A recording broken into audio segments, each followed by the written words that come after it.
Ensinamento de Meixo Sama: eu escrevo a verdade. Comecei a escrever artigos há mais de 10 anos, naturalmente apenas sobre assuntos relacionados à fé. Diferentemente de outros fundadores de religiões, procurei não empregar um tom formal, mas ao mesmo tempo utilizei uma linguagem que todos pudessem compreender facilmente, sem cair na impolidez. Todavia, aqui temos um problema. Por exemplo, as 84 mil sutra budistas, a Bíblia cristã, os ensinamentos esotéricos da religião Shingon, os ensinamentos de Shinran e de Nichiren, os salmos da fundadora da Tenrikyo, o Fudezaki da fundadora da Omoto, todos eles têm um lado negativo, isto é, cheiram exageradamente a religião. Entretanto, também têm seu aspecto positivo, pois possuem um mistério que ora julgamos entender, ora nos parece incompreensível, e talvez seja por isso mesmo que eles exerçam certa atração. Uma vez que é difícil interpretá-los, dependendo da pessoa, esses ensinamentos podem ser compreendidos de diferentes maneiras, o que facilita a formação de ramificações. Além disso, a história nos mostra que quanto maior for o número de adeptos de uma religião, mais ocorrerão subdivisões que lutam entre si. Assim sendo, não conseguirão captar a essência da fé. Os fiéis frequentemente se sentem confusos e dificilmente conseguem alcançar o verdadeiro estado de paz interior. Diante dessa realidade, seria praticamente impossível unificar harmoniosamente até mesmo uma única religião por meio desses ensinamentos. Consequentemente, a união de todas elas torna-se impensável. Este deve ser também motivo do aparecimento de novas religiões a cada ano que passa. Observando somente o Japão, notamos que a tendência atual é aumentar o número de religiões proporcionalmente ao crescimento da população. Jeová, Deus, Logos, Tentei, Mukioku, Amaterasu Okami, Konito Kotachi no Mikoto, Jesus Cristo, Buda, Sakyamuni, Amida e Kanon constituem o alvo de devoção de diversas religiões. Além destes, que são os principais, poderíamos citar Mikoto, Nyorai, Daishi e inúmeros outros, sem dúvida alguma não levando em conta Inari, Tengu, Ryujin e mais alguns que pertencem a crenças populares. Eles são divindades de alto nível. É indiscutível que todos se originam do único e verdadeiro Deus, isto é, o Supremo Deus. Até hoje, contudo, cada religião se considera mais elevada que as demais, havendo certa discriminação entre elas. Dessa forma, é impossível promover a união de todas. Apesar disso, o objetivo das religiões é o mesmo, ou seja, não há uma sequer que não deseje a concretização do paraíso na Terra, do mundo paradisíaco, do mundo ideal em que toda a humanidade é feliz. Entretanto, o que é preciso para que este mundo se concretize?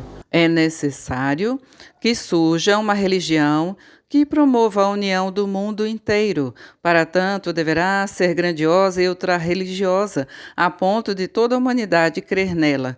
Não quero dizer que essa religião seja a Igreja Messiânica, mas a missão desta é ensinar o meio que possibilitará a realização do mundo ideal, ou seja, mostrar como elaborar o plano, o projeto para a construção deste mundo.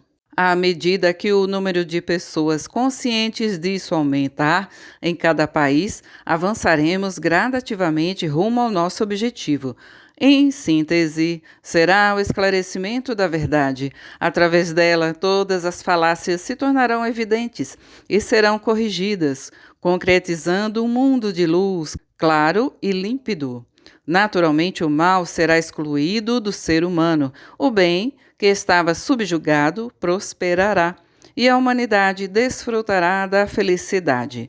Portanto, em primeiro lugar, é fundamental que a verdade seja divulgada às pessoas sem exceção. Falando assim, talvez as pessoas retruquem que, desde os tempos antigos, inúmeros grandes mestres já vieram ensinando tudo sobre a verdade e que, por conseguinte, a essas alturas, isso não seria mais necessário. Contudo, este é o problema. Isso porque, se a verdade tivesse sido Desvelada até o presente, ela já teria sido esclarecida e o mundo paradisíaco estaria concretizado ou se encontraria próximo. Todavia, sequer visualizamos indícios de tal afirmativa. Em termos materiais, talvez possamos dizer que estamos nos aproximando do paraíso. Por outro lado, ou seja, em termos espirituais, não se observa nenhum avanço, sendo que há até mesmo um retrocesso.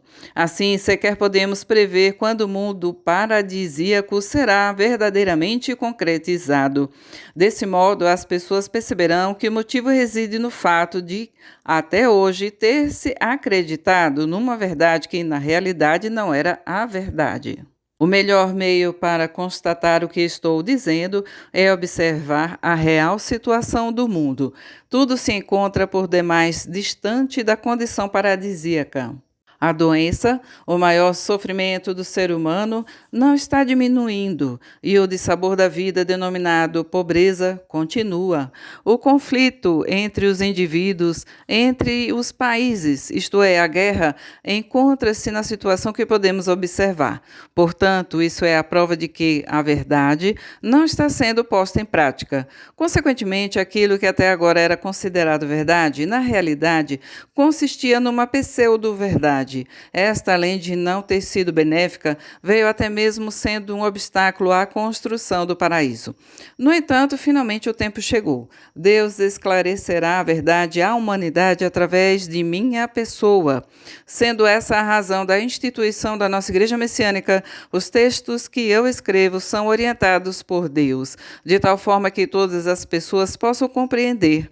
Assim sendo, o que escrevi até agora é verdade. Vou desvelar a pseudo-verdade e ensinar como sanar suas falhas, refletindo-as no espelho da verdade. Assim, não só ficará clara a diferença entre a verdade e a pseudo-verdade, como também vou mostrá-la com base na realidade. É isso que vem a ser o método do Jorei, o cultivo agrícola natural, o aperfeiçoamento da arte e a construção do modelo do paraíso terrestre. Em suma, o empreendimento que agora estou realizando, o grande esforço para que todos compreendam a verdade por meio da palavra escrita, constitui um importante processo de esclarecimento da verdade. Em 25 de setembro de 1951, extraído do livro Alicerce do Paraíso, volume 1.